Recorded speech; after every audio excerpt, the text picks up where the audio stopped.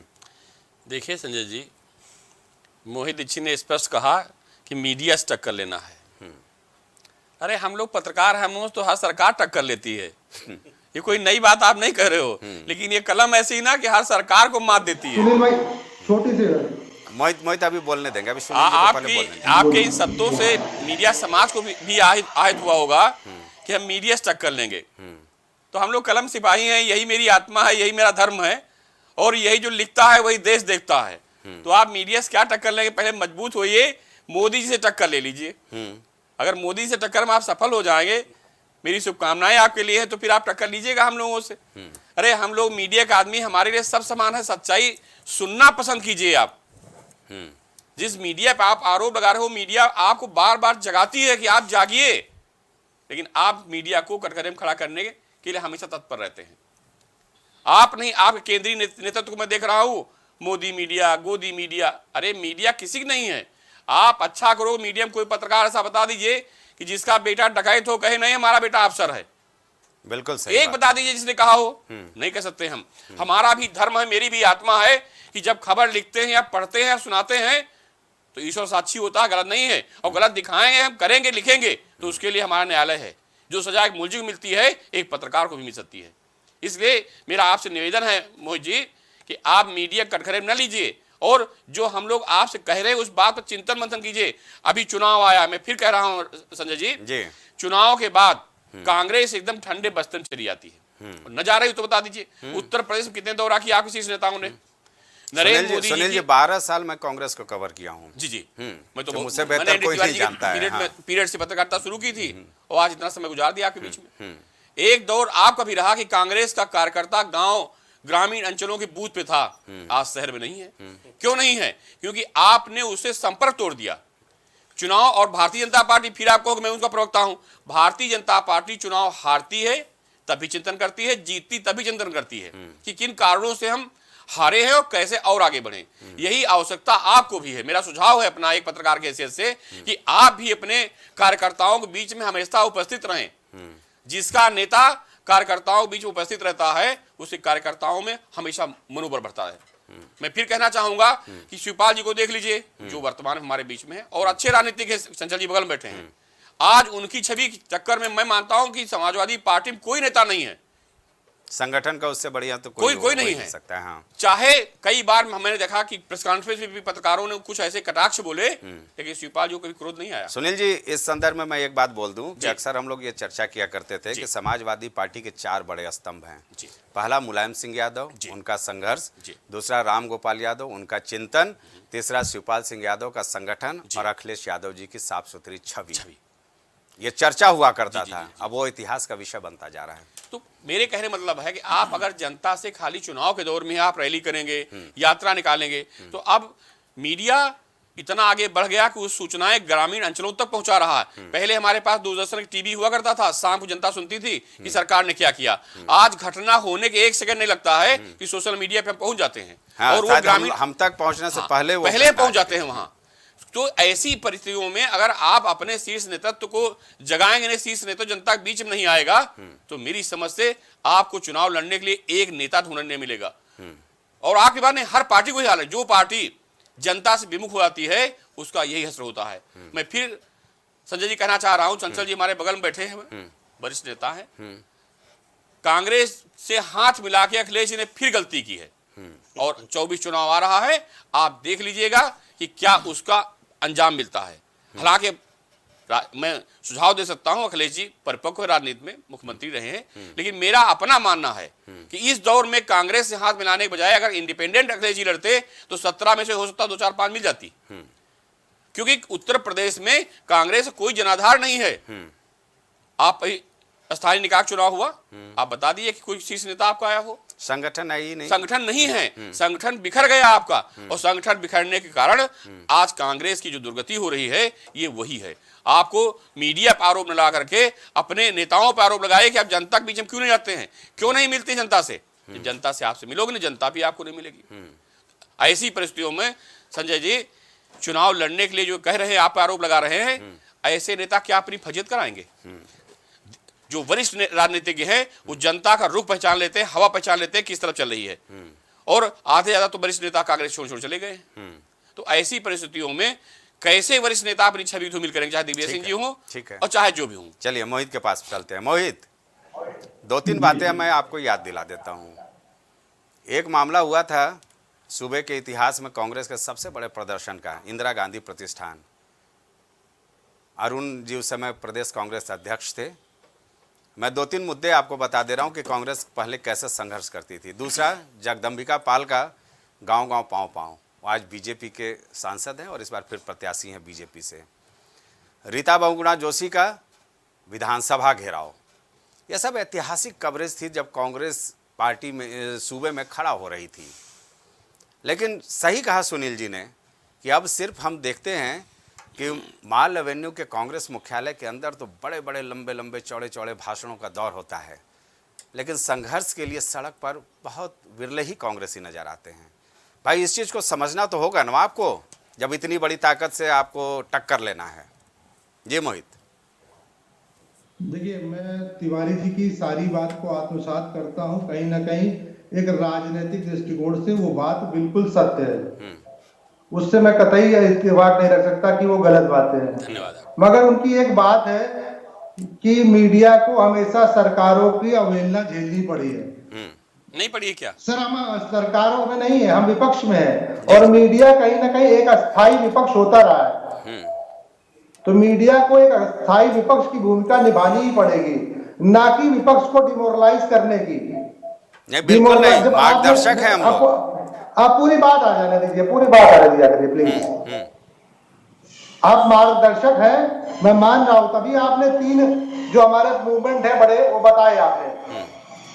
मगर साथ में ही राहुल गांधी जो 4000 किलोमीटर कन्याकुमारी से कश्मीर तक चलते हैं, 6000 किलोमीटर मणिपुर से महाराष्ट्र तक चलते हैं, उसको आप कहीं भी विमर्श चिंतन में लाने के प्रयास ही नहीं करते। मेरे ख्याल से प्राइम टीवी पे यहाँ पे सुनील जी भी बैठे हैं, पुराने सारे लोग हैं, अभी आप नए जुड़े हो। 1 दर्जन से ज्यादा बार प्राइम डिबेट में चर्चा हो चुका है राहुल गांधी की इस भारत जोड़ो न्याय यात्रा पर। मैं अभी की बात कर रहा हूं, आपके वक्तव्य की बात कर रहा हूं। जी बताएं।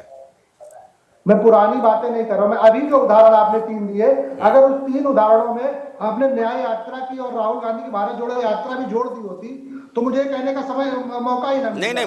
मुद्दा तय होता है। इसके 3 दिन पहले का डिबेट आपको मैं भेज दूंगा, लिंक देख लीजिएगा। राहुल गांधी के भारत जोड़ो न्याय यात्रा का समापन पे मैंने किया था। मैं मुद्दे की बात नहीं कर रहा, आप जो सवाल नहीं, आप जवाब दीजिए यार, कि आप सीधा सा बताइए मोहित जी कि इतनी बड़ी शक्ति से आपको टक्कर लेना है तो उसके लिए क्या कांग्रेसी तैयार हैं? राहुल गांधी तो कह रहे हैं हम नहीं डरते हैं मोदी की ताकत से, चुनाव लड़ो, डरो मत। लेकिन एक तरफ ये नजारा देखने को मिलता है तो सवाल तो खड़े होंगे ना।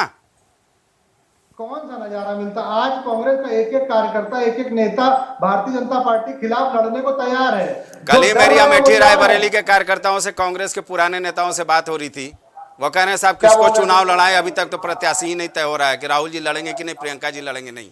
अब भीतर की बात मैं आपको बताना शुरू करूं डिबेट में? नहीं तो कार्यकर्ता तो नहीं, कानपुर में मैं बैठा हूँ, कानपुर में कौन लड़ेगा ये तो लिस्ट आने के बाद ही मालूम पड़ेगा ना। तो क्या हम अपने प्रयास करना बंद कर दें? हम कांग्रेस के लिए प्रचार करना बंद कर दें? वहां सर्वे चल रहा है। नहीं, आप अगर एक छोटे से उदाहरण को लेकर के बड़े परिप्रेक्ष्य में बात कर रहे हैं तो आज लगातार राहुल गांधी न्याय यात्रा को लेकर के पिछले 1.5-2 सालों से लगे हुए हैं, जनता के बीच में जा रहे हैं। हर मजदूर, हर वो उस वर्ग के पास जा रहे हैं। हम उनकी सराहना करते हैं, राहुल गांधी की हम बहुत सराहना करते हैं। हाँ, तो उनका कोई प्रभाव नहीं पड़ेगा जब आदमी के जो मोदी जी की नीतियों से आज कहीं ना कहीं प्रभावित है, उसको अपना करके, उसको नीति, उसके दुख दर्द को समझ करके जब अपनी रणनीति बनाने का समय आया है, उस समय अगर हम बात करने लगे कि नहीं चुनाव नहीं लड़ना चाह रहे, अभी आप लिस्ट तो आने दीजिए। सारे बड़े नाम आप जो बोल रहे हैं अगर लिस्ट में नहीं दिखेंगे तो आप मुझे चर्चा कर रही ना बैठकर। चलिए मैं देख लूंगा, आप भी रहेंगे मेरे साथ, मैं आगे भी चर्चा कर लूंगा इस पे। हाँ आशीष, कुछ जवाब देना चाह रहे थे आप? जवाब में हमारे चंचल भाई ने 2-3 बातें कही। एक तो जो मैंने क्षेत्रीय पार्टी और राष्ट्रीय पार्टी की बात करी, तो मैं इनको ये बताना चाहूँगा कि मैं कांग्रेस और समाजवादी की बात कर रहा था। तो कांग्रेस पार्टी जो है, कांग्रेस पार्टी के यहाँ पर चाहे विधायक हों और चाहे सांसद हों, वो कितनी मात्रा में होते थे और आज उनकी क्या स्थिति है, उसको ध्यान में रखते हुए ये आंध्र प्रदेश की अगर बात करें तो समझ में आता है कि वहाँ पर भारतीय जनता पार्टी का क्या। अरे भाई चुप तो रहो यार। भाजपा में तो भाजपा में आ गए। मोहित आप जब बोल रहे थे, देखिए मोहित आप जब बोल रहे थे तो आशीष चुप थे। तो आप कांग्रेस को ऐसे जैसे बोलने का मौका दे रहे हैं, इनको गलत सलाह नहीं। देखिए अभी आपको 7 मिनट का मौका दिए हैं, तो आप एक चीज बताइए, क्या आपकी स्थिति यही थी उत्तर प्रदेश के अंदर में, चाहे लोकसभा हो चाहे विधानसभा हो, जिस स्थिति में आप हो, इस स्थिति में जिस स्थिति में हो आप, इसी स्थिति में थे आप? क्या बात कर रहे हैं? अरे पहले थोड़ा ज्ञान लेकर आइए मोहित जी, तब बात करा करिए। आपकी ये स्थिति नहीं थी उत्तर प्रदेश के अंदर में, आपकी ये स्थिति नहीं थी। स्थिति आप जनता यहाँ बदलती पर है, स्थिति सबसे जनता बड़ी सुधारती पार्टी है। के रूप में जाने जाते थे, आज आपको भिखारियों की तरीके भीख मांगनी पड़ रही है 17 सीटें। क्या बात कर रहे हैं आप? यहाँ पर समाजवादी स्थितियां पार्टी हैं। आपको दे रही है सीट, 17 सीटें दी है समाजवादी पार्टी ने। क्या यही स्थिति थी आपकी? आप अपना इतिहास उठाकर देखिए, और जो लोग अपने इतिहास से सबक नहीं लेते उनका यही हाल होता है। और सुन लीजिए, ये अभी बहुत ज्ञान बता रहे थे, राहुल गांधी 4000 किलोमीटर चल गए, 2000 किलोमीटर मोहब्बत की दुकानें खोल रहे हैं, और इनकी मोहब्बत की दुकानों में नफरत का सामान मिलता है। हर जगह पर ये जहां पर जाते हैं मोहब्बत की दुकान खोलने, वहां पर नफरत की बात करते हैं, वहां पर जातियों में देश को बांटने का काम करते हैं, वहां पर ये धर्म की राजनीति करने का काम करते हैं। ये मोहब्बत की दुकानें, तुम्हारी मोहब्बत की दुकानें 2024 में ये जनता शटर गिरा के 4-4 ताले मार के बंद करेगी। तुम्हारी मोहब्बत की दुकानों में आग लगा देगी ये जनता, जो ये मोहब्बत की दुकानों के अंदर में यहाँ पर नफरत का सामान बेचने का काम करते हो, जातियों के नाम पे बांटने का काम करते हो, धर्म के नाम पे बांटने का काम करते हो। लोगों से अपनी मीटिंगों में, अपनी यात्रा के दौरान तुम पूछते हो कि तुम अपनी जाति बताओ। इस देश को जाति के जाल में, इस देश को जाति की आग में झोंकने का काम कर रहे करके हो। बोलेंगे।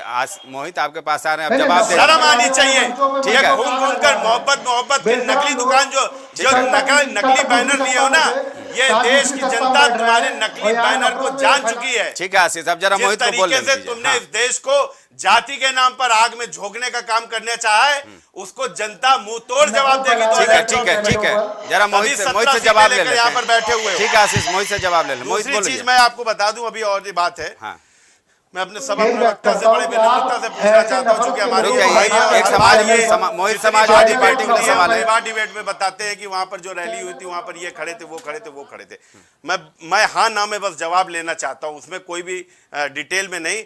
मैं सिर्फ ये जानना चाहता हूं कि वो लोग जिनको ये बता रहे हैं कि वो भ्रष्टाचारी हैं, मैं जानना चाहता हूं वो भ्रष्टाचारी विपक्ष की नजर में वो भ्रष्टाचारी हैं कि नहीं है। हाँ या ना में जवाब दे दीजिएगा, चूंकि मुझे बाकी और बोलना, फिर आप अपने टर्म में जी बोल चंचल दीजिएगा। जवाब दें। वो भ्रष्टाचारी हैं या नहीं? मैं अपने टर्म में बोल रहा हूँ, बोल लीजिए। नहीं, मुझे आप जवाब दे दीजिए, फिर मैं आगे बोल लूं। अच्छा, वो आपकी नजर में संजय जी, भ्रष्टाचारी हाँ, है कि संजय नहीं? जी। ठीक है। हाँ, बड़ी विनम्रता से मैं आपसे सवाल पूछता हूँ। या मेरे आप मेरी बात जवाब दे दो, फिर मैं सुन अपना लो टर्म भैया। पूरा अच्छा कर ठीक है, लूंगा। ठीक है, सुन पहले लो। आशीष का जवाब दे पहले दीजिए, आप मुझे चंचल। हाँ ना में जवाब दे दीजिए। आप आप नहीं मुझे दे बताओ। पाएंगे, रुक जाओ आप आशीष। जवाब नहीं मैं दे एक पाएंगे। मिनट जवाब मैं ले ले रहा हूं। मानते हो कि नहीं मानते? मैं बता दूंगा। मोदी जी झूठ बोलते हैं मेरे- क्या? मेरी आप ये मानते हो ना? सुन मोदी लीजिए, जी ने कहा मैं इसका 70,000 जवाब दे दूंगा। करोड़ का मैं जवाब घोटालेबाज इसका दे कौन? दूंगा। अजीत पवार। आप मेरे सवाल का जवाब आप दे बताइए। दीजिए, मैं दे दूंगा हाँ, जवाब। भ्रष्टाचारी है। पहले अगर मैंने पूछा प्रधानमंत्री ने बोला है तो सही बोला पहले होगा। नहीं मानता हूं बोला भ्रष्टाचारी होगा, है। नहीं। जो प्रधानमंत्री ने प्रधानमंत्री बोला है तो सही बोला है। नहीं, आप क्या कह रहे हो? मैं कह रहा हूं है। वो है भ्रष्टाचारी, Yes, yes, वो है ना भ्रष्टाचारी। हाँ, yes। चलिए ठीक है। प्रधानमंत्री ने बोला है भ्रष्टाचारी है अब तो सुन है। लीजिए, वो भाई, भ्रष्टाचारी प्रधानमंत्री बोले है। हैं। अब सुन लीजिए, हाँ, नहीं नहीं, हाँ, बोलिए। आप प्रधानमंत्री की बात इतनी नहीं मानते, सब जानते हैं। अब सुनिए, वो भ्रष्टाचारी हैं। आप खुद कह रहे हैं वो भ्रष्टाचारी हैं, तो प्रधानमंत्री जी ने अगर बोल दिया वो भ्रष्टाचारी है, तो उन्होंने साथ कौन सा- बैठा दिया, तो सुन लीजिए, आप सुन लीजिए ना। करके तो जवाब प्रधानमंत्री जी ने झूठ नहीं बोला। आप ये बिल्कुल मोहित, नहीं बोल आपके पास सकते कि आते हैं इसके प्रधानमंत्री बाद। जी एक-एक झूठ बोलते करके हैं। बोलिए। आज आप डिबेट में बोल रहे हैं कि उन्होंने जो बोला वो सही बोला। अब दूसरी चीज सुन लीजिए। अरे भाई आप चुप रहिए यार। मोहित आ रहे हैं, ये मोहित 17 आप ही सीट, के पास आ रहे हैं इसके 2 बाद। विधायक और चले बात बड़बड़ बड़बड़ कर रहे हो। मोहित जी क्या है आपका यहाँ डिबेट यूपी में में? सहयोग कीजिए, मैं इनको आपके पास बुलाते आ हैं रहा भाई। हूँ। मोहित जी डिबेट में सहयोग कीजिए, मैं आपके पास आ रहा हूँ, जरा ले लीजिए ना आशीष का, फिर जवाब देंगे तो जनता को समझ में आएगा। हाँ बोलो आशीष। आप जब यहाँ पर चंचल भाई बोल रहे हैं कि हाँ वो भ्रष्टाचारी हैं, प्रधानमंत्री ने, इसका मतलब जो प्रधानमंत्री जी ने कहा वो बिल्कुल सही बोला। दूसरी चीज मैं आपको बताऊं, वो भ्रष्टाचारी हैं और भ्रष्टाचार उन्होंने विपक्ष के साथ रहते हुए भ्रष्टाचार करा। अच्छा, दूसरी चीज ये, किसी भी भ्रष्टाचारी की कोई भी ऐसा तो है नहीं कि ईडी ने कोई भी जांच बंद कर दी हो। जांच प्रॉपर चल रही है, और जिस दिन उनके ऊपर भ्रष्टाचार का आरोप सिद्ध हो के आ जाएगा सामने, मैं आपको यहाँ चैनल पे गारंटी देता हूं कि भारतीय जनता पार्टी उन लोगों को, चाहे वो हमारे साथ हो या हमारे साथ आशीष, ना हो, आशीष, उनको जेल एक भेजने का सवाल काम मेरा ले करेंगे। लेंगे? एक चीज और रह गई बस, क्योंकि मोदी की गारंटी पे मेरे भाई ने बोला, बता रहे हैं कि मोदी जी को खुद गारंटी देनी पड़ रही है। मोदी जी को खुद गारंटी नहीं देनी पड़ रही। आज मोदी जी पूरे विश्व में ब्रांड हैं, और इस पूरे भारत ने मोदी जी के ऊपर विश्वास करा है, और उसी विश्वास के दम पर मोदी जी ये बोलते हैं कि ये मैं बोल रहा हूं, ये मोदी की गारंटी, ये एक विश्वास है आम जनमानस का, ये विश्वास है भारत की जनता का। दूसरे सवाल पूछ लीजिए। चल एक मिनट रुक जाओ। तकी साहब जरा, आप मुस्कुरा रहे थे भाई मोदी की गारंटी पर। जी